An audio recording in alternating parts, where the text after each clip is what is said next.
Hello Laura, hello Anna, hello Ancient Egypt Alive. So it's almost lunchtime here at the Dick House, and the cats know that as well. They will have an early lunch. Come.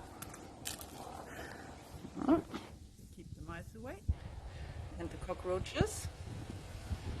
Always like a good snack. Yeah, I'll take you to the kitchen now, where Abdu, our cook, is preparing a traditional Egyptian meal for us.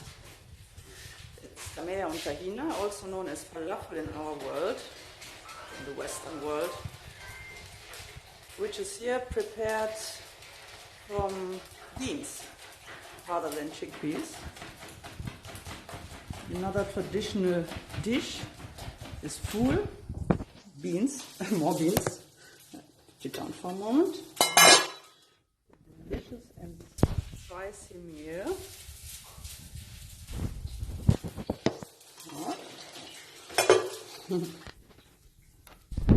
Here the oil in the pan is being heated.